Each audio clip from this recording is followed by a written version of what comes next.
Eu acho que, eu não sei se eu já falei, capítulo 15, em reunião de obreiro, mas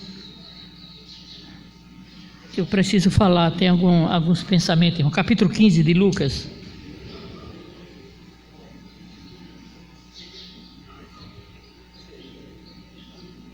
vamos ler o verso 17.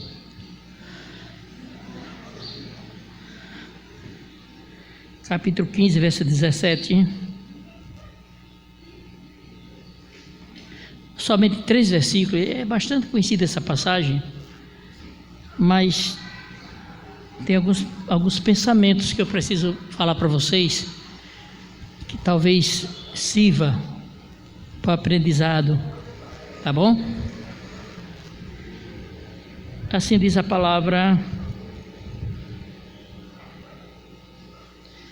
verso 16: e desejando encher o seu estômago com as bolotas que os porcos comiam, ninguém lhes dava nada. E caindo em si,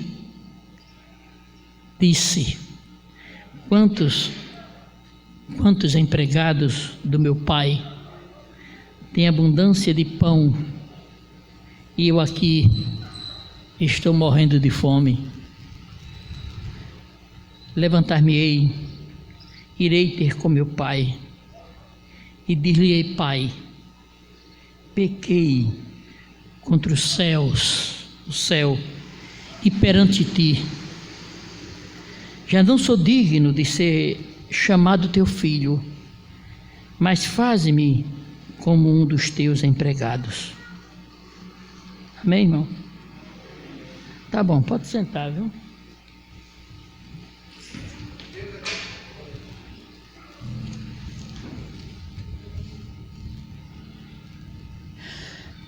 Essa história do filho pródigo, ela é pregada, né? Tantas vezes, e com certeza você já ouviu quantas mensagens. Geralmente a gente prega em culto público para que as pessoas que não ainda tiveram encontro com Cristo possam ter, especialmente aqueles que se afastaram, não é verdade? Geralmente é assim. Aqueles que se afastaram do Evangelho. Mas aqui todos estão com Cristo. Aqui não tem ninguém afastado, está todo mundo juntinho, não é? Perante o Senhor. Mas essa palavra, irmãos, ela vem nos alertar, certo? Para alguns detalhes. Especialmente as decisões que a gente toma no dia a dia. Eu quero me centralizar justamente nisso. A decisão que você toma. Qual o reflexo da decisão que você tomou? Nós, na qualidade de obreiros, as nossas decisões, os nossos julgamentos, será que são decisões corretas? Julgamentos sensatos? Então, vamos encontrar aqui a história de um homem que tomou uma decisão precipitada. Porque existem decisões em nossas vidas que aparentemente são boas, mas o seu fim não corresponde àquilo que você imaginou. Eu tenho certeza que você que está me ouvindo, todos vocês aqui, todos nós, em algum momento da nossa vida tomamos decisões, e hoje estamos pagando pela decisão que tomamos. Não é verdade?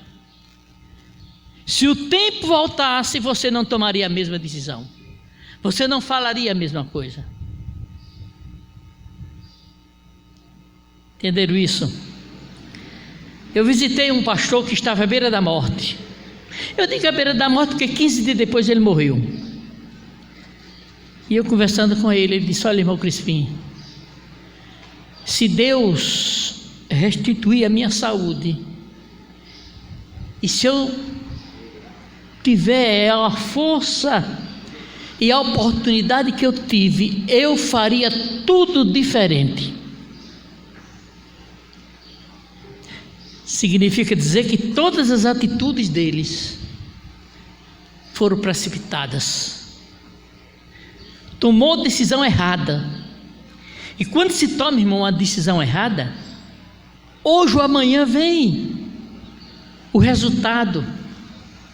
Vem o resultado. O que a gente percebe na vida desse rapaz, e aí a gente perdoa porque, na verdade, quanto mais jovem, mas tem mais facilidade de errar. Você sabia disso? Com o passar do tempo, você vai amadurecendo, e aí determinadas coisas você acerta. E às vezes, mesmo velho, erra também e faz tudo errado. E muitas vezes não existe tempo para consertar o erro que foi feito no passado. Em alguns momentos, Deus dá a oportunidade para se consertar, não é? Deus dá a oportunidade. É por isso que eu acho que a importância de ser avô. Quantos avós tem aqui? Você já é avô, rapaz? Mas não é possível. 3, é? Sabe por que Deus dá a oportunidade de você ser avô? Porque você vai cuidar do seu neto e vai tentar consertar tudo aquilo que você fez de errado com o seu filho. Aí Deus diz: você vai vir com o neto agora para você consertar, para você ajeitar o que errou. Por isso que é importante, porque dizem que avô é ser pai 2 vezes. Não é verdade? Então, qual foi o erro, irmão, desse rapaz? Que a gente chama o filho pródigo, né? Qual foi o erro? Foi justamente ele não planejou o futuro. Ele esperou que a coisa fosse acontecendo. Entendeu, Augusto?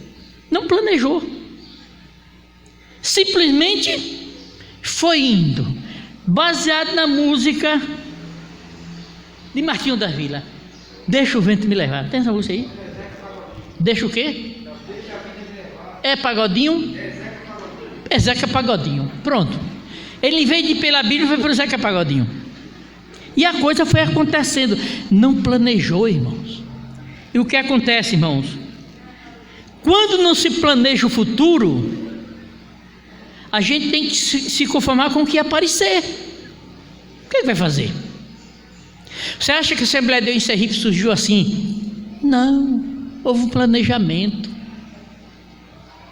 Houve um planejamento em cima de oração, de propósito e de objetivos. Algumas igrejas que eu conheço fechadas na pandemia, que os crentes eram tudo de picolé, eu acho, se dissolveram. Acabou não só a igreja e os crentes foram embora. Uma igreja mal planejada, não se prepararam no ensino da palavra. O que acontece? Disse: o governador fechou a igreja. Não, a igreja não existia, não foi planejada. O povo estava amarrado no pastor, no líder da igreja. Mas graças a Deus, pelo menos na nossa Assembleia de Deus em Sergipe, ninguém se desviou. Nós estamos firmes em Cristo. Então, o que aconteceu na vida desse rapaz foi justamente, não houve planejamento.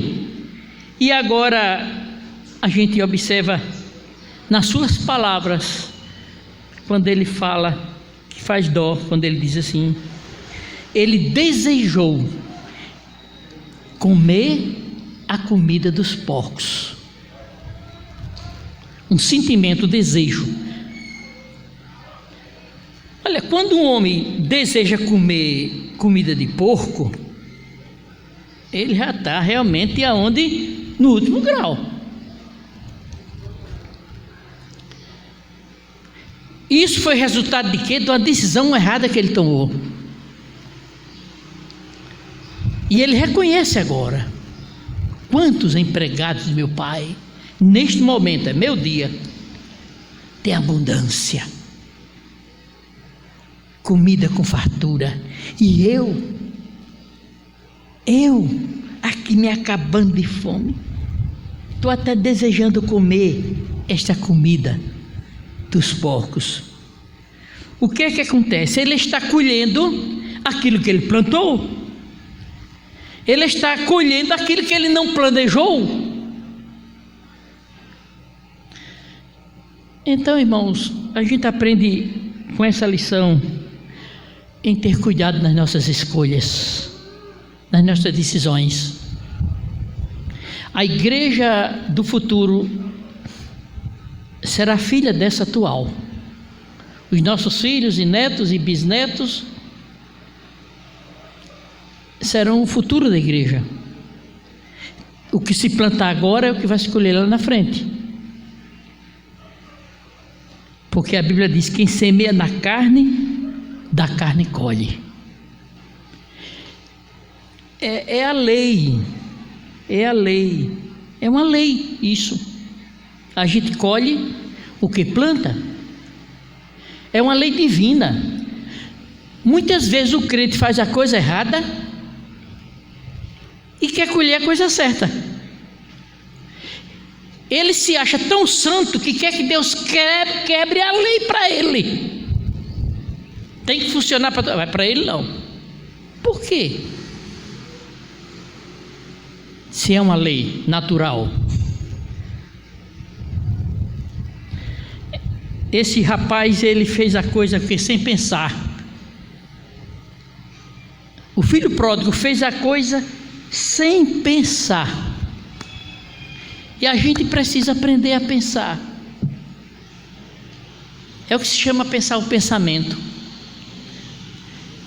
A maioria das nossas decisões são feitas sem pensar. E eu vou falar, quando eu encontrar com o Mário, eu vou falar isso, isso e isso. Eu não penso as consequências. Será que Mário vai gostar? Será que os filhos dele vão gostar? E a família dele?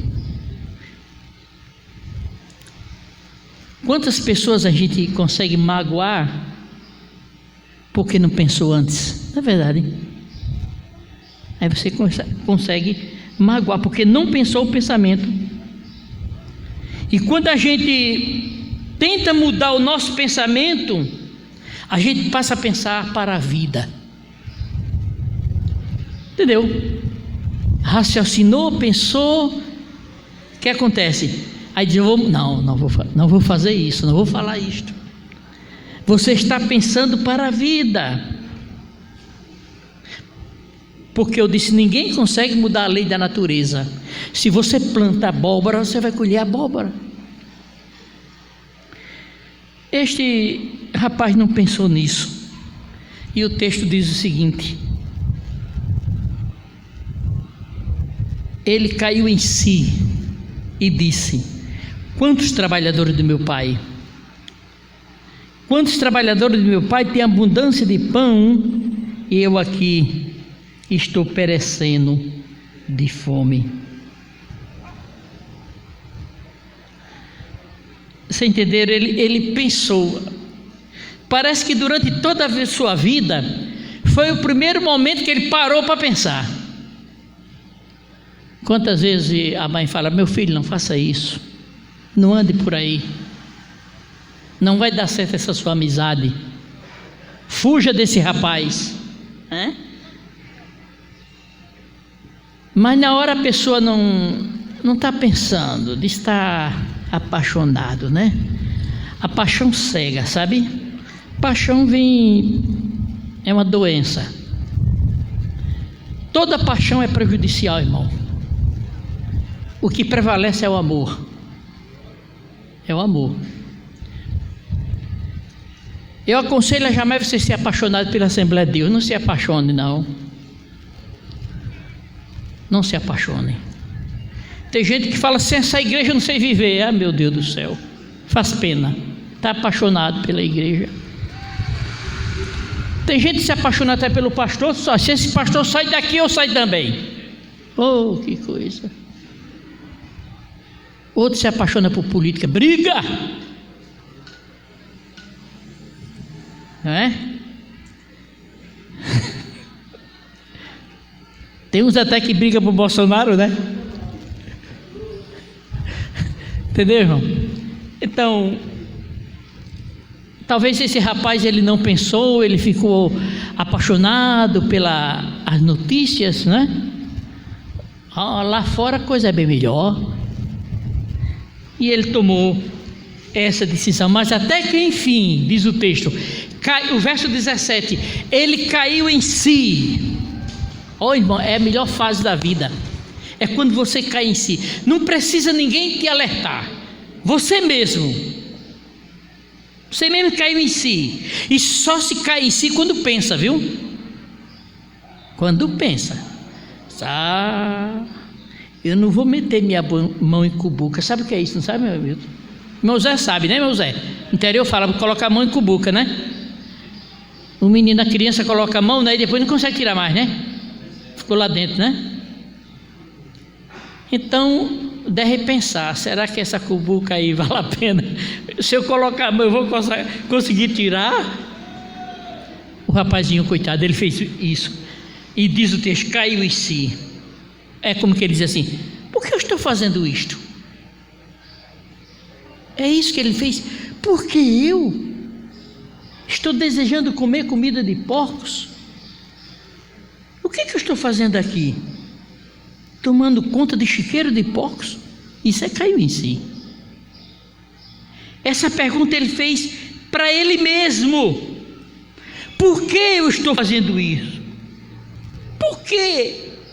Ele queria saber uma razão. Por quê? Por que eu fiz isto? Por que eu tomei esta decisão? Por que eu feri o coração do meu pai?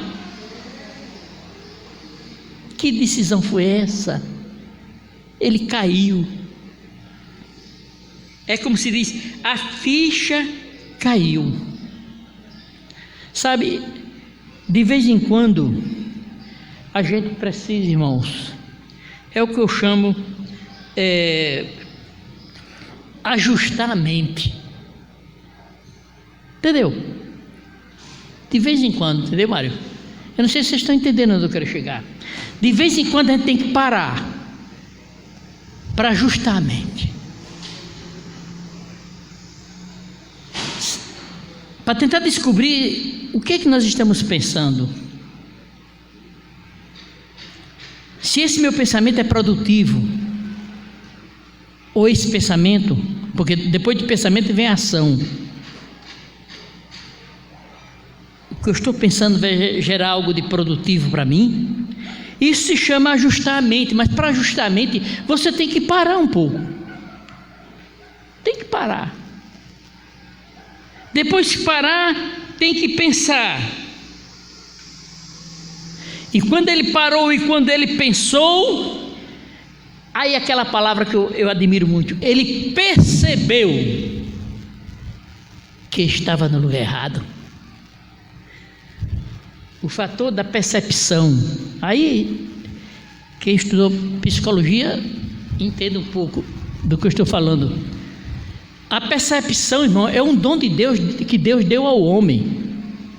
E eu vou dizer para as mulheres, viu? Vocês têm um grau de percepção melhor do que os homens. Sabia disso? É por isso que vocês deviam errar menos. Olha, já perdoa a gente um pedacinho, né? Compreende? A mulher tem mais facilidade de perceber. Ou será que sua mulher não chegou para você algum dia e disse, olha, esse negócio não vai dar certo não, tome cuidado, sai desse caminho aí, esse negócio aí. Aí você disse, eu vou resolver ouvir a minha mulher, que é uma bênção quando o homem consegue, né?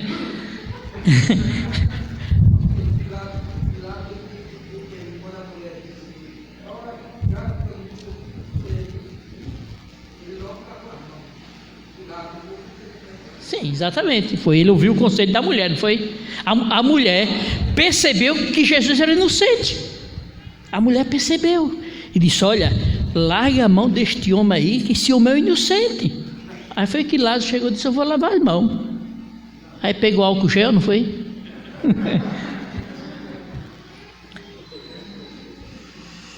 Entendeu? Então, esse jovem, ele percebeu, mas já muito atrasado, meu irmão. Era para perceber bem antes. Quem sabe que a sua mãe não disse: meu filho, esse caminho que você está tomando não vai ser bom. Vai olhar que a sua mãe percebeu, e ele não. Ele veio perceber agora. Já estava agora com fome, tomando conta de porcos. Só agora é que ele percebeu que estava no lugar errado. É por isso que precisamos, irmãos, avaliar os dias das nossas vidas. Nessa pandemia agora, eu creio que foi um momento de avaliação. Será que você não avaliou esses dias? Teve gente que avaliou no sentido, eu vi os comentários no grupo da igreja, né? Não está tendo culto, nunca mais deu um abraço no irmão, tá? Avaliação. Teve gente aqui que você podia dar um abraço, que hoje não pode mais. É uma avaliação. Por quê? Porque no dia que acabar isso, você vai abraçar e não vai querer largar mais. Aí também é demais, né? Entendeu? Então, irmãos, o que a gente chega à conclusão é que precisamos tomar boas decisões. Isto é, no dia a dia. Tomar boas decisões. A gente precisa refletir no que fomos, no que somos e no que seremos. É uma reflexão, entendeu? Quem fui eu no passado? Quem sou eu hoje? E o que eu pretendo ser no futuro? E se a gente começar a fazer uma avaliação do dia a dia, a gente vai se dar bem, irmãos. Entendeu? Porque o prazer de Deus é ver os seus filhos bem, vitoriosos em tudo. Mas para isso tem que ter um planejamento. Quer dizer, vocês formaram um grupo assim, do dia para a noite, pufo, caiu, é o grupo. Não. Quantos ensaios, não é? A gente chega aqui, você chega na igreja às 7:30, mas tem alguns que chegam aqui 6 horas da tarde, e o culto para eles começa às 6 horas, termina 9. E a gente, quando chega aqui, vai começar o louvor, eles já fizeram o louvor, e a gente fica: oh, glória a Deus, oh, Deus bom. Alguém pagou o preço para isso. O tempo, os problemas com os vizinhos, não é? Pois é isso, irmãos. Não esqueça disso, que a má decisão causa uma decisão má. Viu?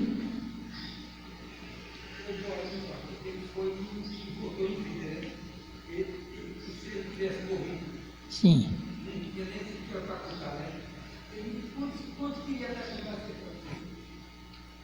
Verdade, irmão. Olha, irmão, se mudar a nossa mente, se eu conseguir mudar a minha mente, eu vou ter condições de mudar toda a minha vida. A coisa é aqui, irmão. Isso com planejamento. Eu cheguei em Aracaju, uma família muito pobre. Meu pai nunca foi um homem rico. E quando eu cheguei em Aracaju, eu disse para ele: olha, meu pai, o senhor compre um carrinho de 2 rodas e faça munguzá que eu vou vender na rua. E disse: e você vende mesmo? Vendo. Ele comprou um carrinho, eu acordava 5 da manhã para vender. O meu irmão ia vender picolé, eu ia vender munguzá. Mas eu não planejava vender munguzá o ano todo, a vida toda, chegar até hoje vendendo munguzá. Não. Entendeu? Digo, não, eu quero trabalhar para juntar o dinheiro para ser algo mais na vida. Porque houve um planejamento. Eu tomei uma decisão boa. E essa decisão boa deve dar bons resultados. Dar bons resultados. Foi com sacrifício? Foi. Foi com luta? Foi. Mas eu nunca mais vendi munguzá. Mesmo porque uma vez eu fui vender um munguzá, era muito munguzá, sabe, Manonia? E o munguzá chama boiô, né? Não é boiar que chama? Sobrou o munguzá, não sei o que foi que deu no povo que não quis comprar. Eu digo, meu Deus do céu, eu não posso ter prejuízo. Todo o dinheiro que eu tinha, eu comprei o munguzá, o açúcar. E meu pai disse, e agora, o que é que nós vamos fazer? Eu digo, papai, é o seguinte, amanhã o senhor requente esse munguzá, bota no fogo outra vez, eu vou vender, ninguém vai ficar sabendo que o munguzá foi esquentado, né? E justamente ele fez, meu irmão, eu saí vendendo, a freguesia nesse dia comprou à vontade, viu? Meu irmão, todo mundo adoeceu, Baixa Cidade Nova, 18 Forte, onde eu passei, o povo indo para Sandu, que chamava Sandu na época, né? Entendeu? Aí alguém me avisou, disse, olha, não vá vender o seu munguzá amanhã não, o povo está esperando você para dar uma surra. Aí eu disse, papai, eu não vou mais não, porque o negócio não deu certo, a notícia está que eu vou apanhar na rua. Mas eu não desisti, eu não vendi mais aquilo que eu não podia vender, mas mudei de ramo, entendeu, irmão? Sabe, o que eu percebo pela palavra de Deus, irmãos, é que você tem valor. Você tem valor. Nós não somos de qualquer maneira. Não. Eu tenho um valor perante Deus. Agora eu tenho que lutar para não perder esse valor. Procurar acertar hoje. Eu vou procurar acertar amanhã. Tentar consertar o que eu errei hoje. A gente percebe agora na vida desse rapaz, aí eu vou encerrar, viu? A gente percebe na vida desse rapaz o valor que ele tinha. Agora ele reconheceu, não, eu tenho valor. Eu não vou ficar a vida toda assim, vendendo esse munguzá. Eu não vou ficar, não. Eu tenho valor. O meu pai é rico. Os seus servos, seus trabalhadores estão comendo do bem e do melhor, e eu aqui, que coisa boa é quando cai em si, ou seja, cai em si é fazer uma reavaliação da vida, uma reavaliação. Quantas mocinhas, até mesmo da igreja, vamos falar, ou que seja fora da igreja, mocinhas educadas, bem criadas, bonitas, de repente se agarra com um banda-voa da vida, não é verdade? Faz pena, não é? Faz pena. Como também alguns rapazes criados na igreja, servindo a Deus, chega a idade de casar, em vez de procurar uma jovenzinha da igreja que serve o mesmo Deus, criado no ambiente, vai atrás de uma banda voa aí fora, entendeu? Faz pena. A gente precisa fazer uma avaliação na vida e se valorizar, irmãos, e se valorizar. Você tem valor, você não é qualquer uma, nem você qualquer um, não. O filho pródigo, ele fez isso, ele caiu em si e fez uma reavaliação da vida, reavaliar os concertos, reavaliar as amizades, reavaliar os amigos, irmãos. Saber se vale a pena você continuar com essa amizade. Porque amigos, irmãos, é uma coisa tão difícil de se achar. E eu já descobri, o tempo repassando, você vai ficando só. Os amigos são tão poucos que você conta a dedo. Faça a conta quantos amigos você tem. Faça a conta quantas amigas você tem de verdade. Se você conseguir 5, já se considera um vitorioso. Eu estou falando amigo.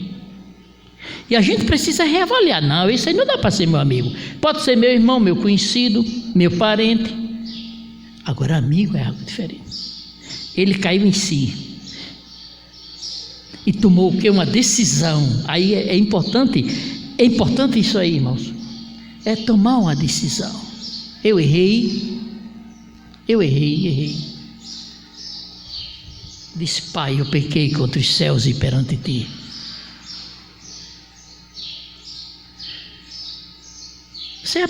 Isso na prática não é fácil, irmão. Eu chegar para irmão Milton, eu reconheço que eu errei, meu irmão. Eu vim aqui me pedir perdão, me perdoe, meu irmão. Isso falando é fácil. Agora, isso na prática, para você chegar a este ponto do reconhecimento e reavaliação, que geralmente a gente diz assim: ó, se ele quiser vir me pedir perdão, eu perdoo. Agora lá eu não vou, não.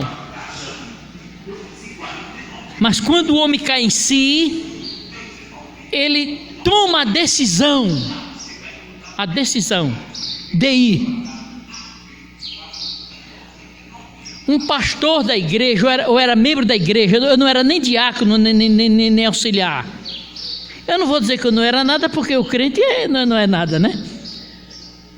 Ele chegou e disse: você essa pessoa que fala mal do outro, como é o nome? Fofoqueiro, né? Você é um fofoqueiro. Você me entregou o pastor presidente. Eu falei: o pastor, sabe? Mas eu tinha minha consciência que eu nunca tratei de assunto do pastor da igreja. Eu tinha a minha consciência. Mas ele fez isso comigo. Na outra terça-feira era ceia. E os irmãos falaram para mim: irmão Crispim, você viu foi o que o pastor falou com você?